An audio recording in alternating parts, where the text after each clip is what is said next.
It took you 13 years before you made another film. Yes. Bakit po? The right script. Marami akong offers every year, but somehow, it doesn't touch me eh.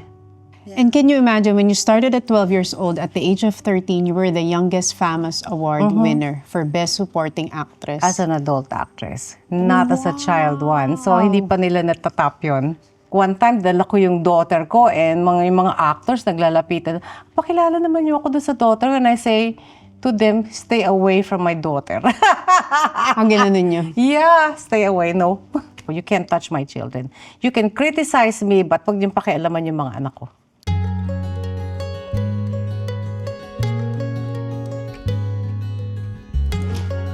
Hi po, Miss Hilda. Hello. Hi, Charlie.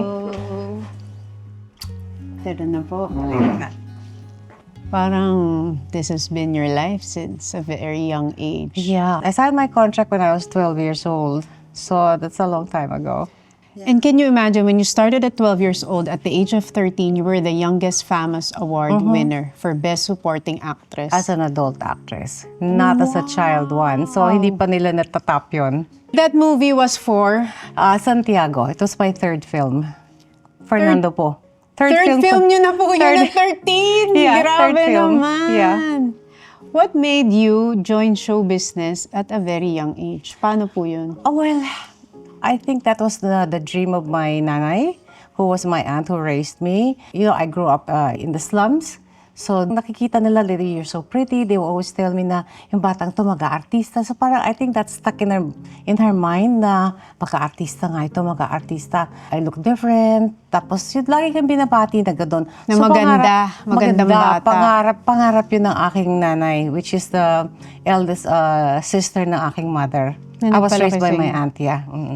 Pero kaya po kayo talaga yung standout ang ganda kasi nabalitaan ko na yung tatay nyo pala is an American. Yes, I'm half American, yeah.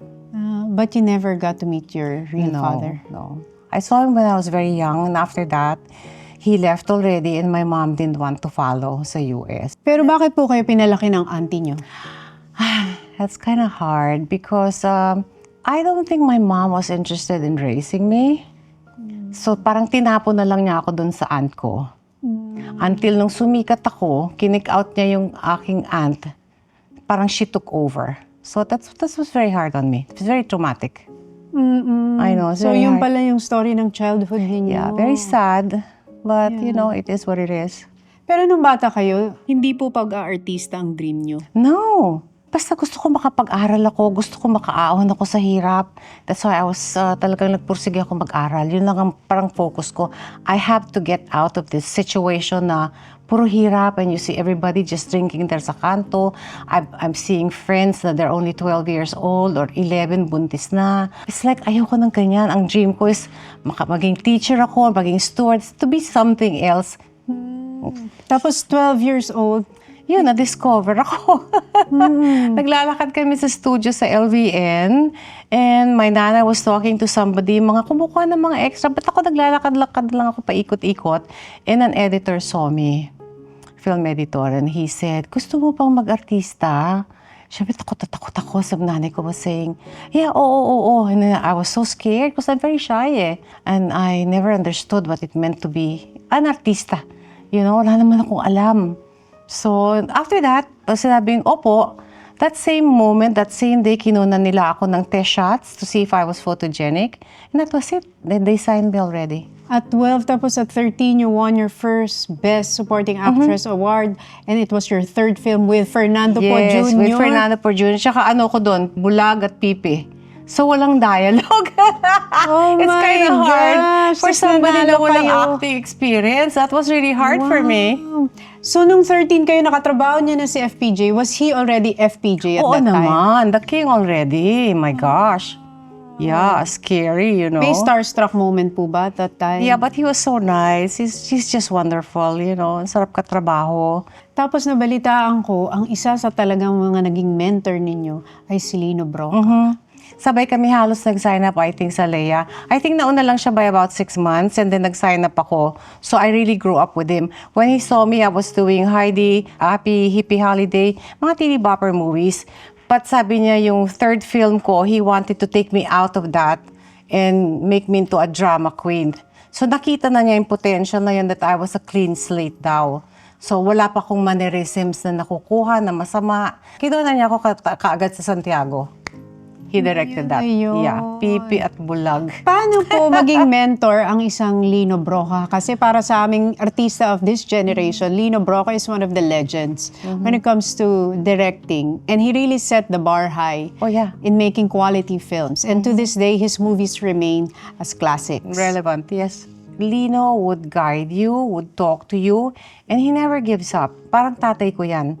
More than anything, he's very honest with me and then he'll sit me in a corner. Never ako napagalitan yan. But if he wants something done and he thinks that I'm not giving 100%, he will say, you can do better than this. Pagtsatsagaan ka niya, talagang minumold ka niya. So imagine niyo at a very young age, niratsada niyo na yung buhay artista. Yeah. Yung lagare from taping, shooting, shoot, halos Habang walang... nag-aaral ako. Yeah, I never pinagsabay gave up. niyo pa. Because they wanted me to stop my schooling, but I refused to do that. Because I like to learn things up to now. I'm old Sa already. Merinol po kayo nag-aral? Yeah, but before that, I was just in MLQU. So after that, sabi ko, I'm going to go to really one of the best schools in the country, which I did. I put myself through high school. I paid for it.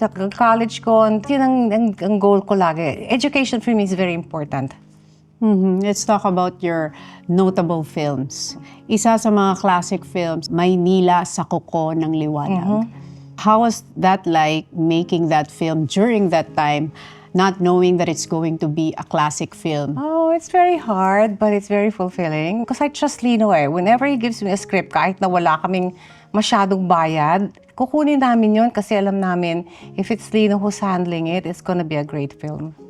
Insyang. Insyang definitely was made for me. Pangako niya sa akin yan, before you turn 18, I'm going to have a script just for you that will make you be known as a great actress. Pangako niya sa akin yun while I was younger.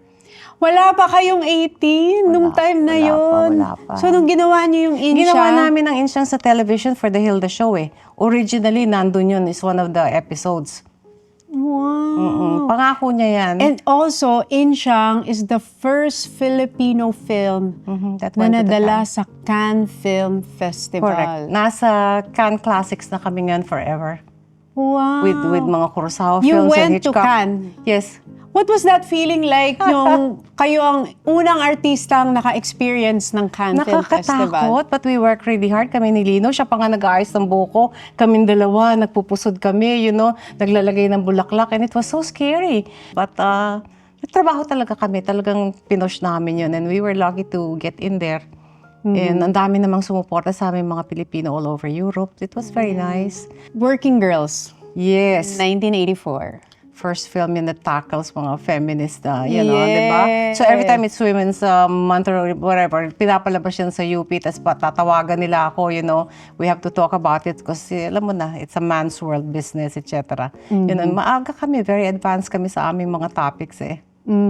It was advanced during that time. Correct. Yes, parang mga trailblazer to nung mga panahon na yon. Yeah, palaban kami dun eh. Unang pelikula na tinakil yung empowering women, in film. In the workspace too. In a workspace. May isa pa na ako. Lagi itong kasama kapag may charades, tas huhulaan yung pelikula. Babangon ako at dudurugin kita.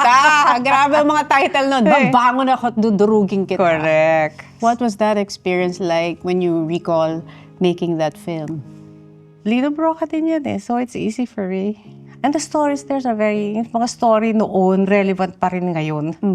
Isa rin po sa hindi ko makakalimutang pelikula ninyo. Speaking of Miss Sharon Cuneta was Crying Ladies. Crying Ladies. You worked together also I in that love film. that. It was just fun to make. We had a great time. And then after Crying Ladies, parang you took a hiatus. And then ang pagbabalik nyo na was The Mistress. The Mistress, correct. What made you say yes to The Mistress? Always the script. Always the script for me. I have to see a script that touches me. If it doesn't touch me, I can't do it. What made you say yes to Sisa? Sisa is a wonderful story. Presentation pa lang nila, excited na ako. June Lana is a great scriptwriter and a director. Ang ganda-ganda ng storya ng Sisa. This is set in 1902 during the Philippine-American War. She's crazy. That's why pinangalanan siyang, parang yun ang si Raul, hindi tawagin na lang nating Sisa. Yeah, but she's not crazy. She's a spy. Oh, Yeah, I won't tell you the whole story. You have to watch it. Yeah, but she was a spy. She was a spy for the Nationalists. But she pretended to be crazy so she could move around.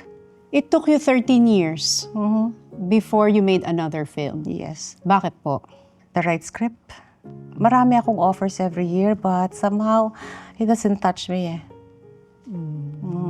At this point in time, I need to choose what roles I want to do.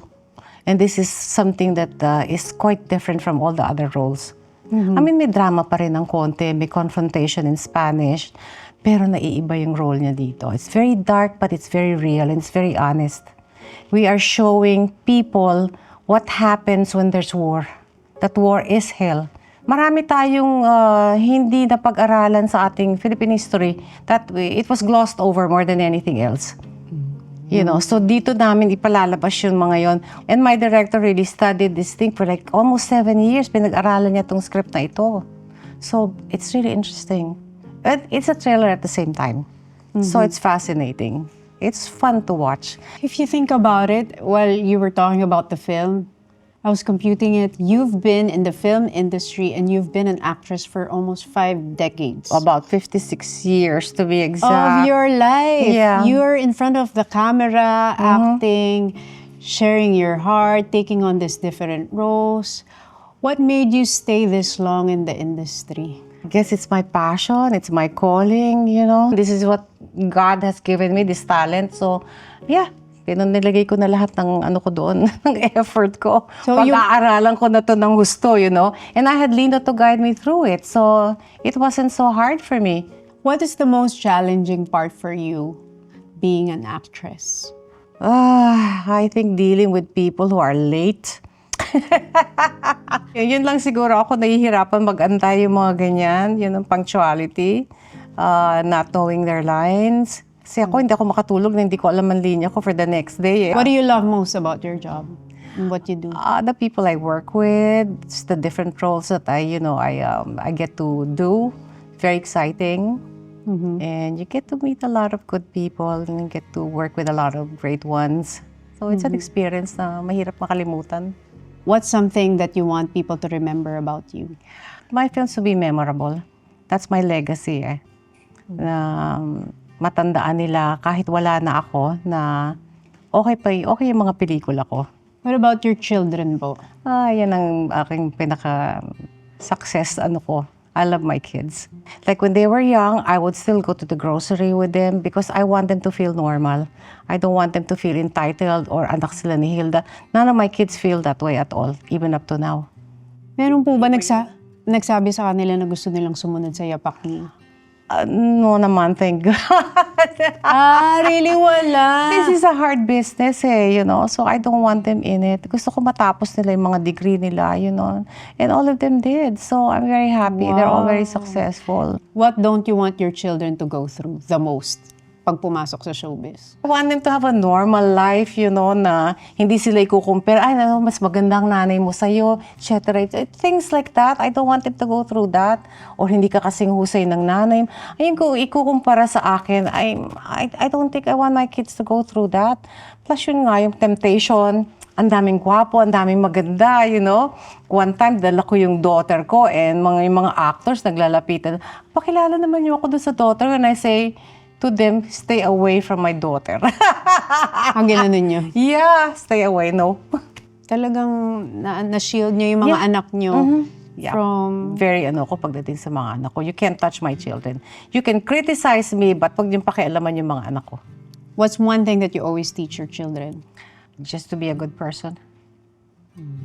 Importante yun To have faith and to be a good person. To always help people. And to be always humble.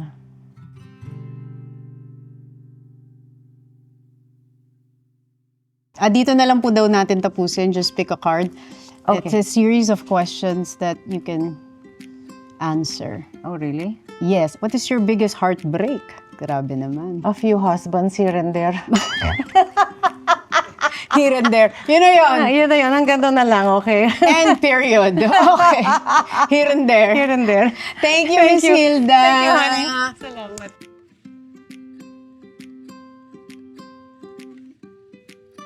Maraming salamat for watching today's Tony Talks. And for more meaningful conversations like this, don't forget to like, share, and subscribe. Maraming salamat!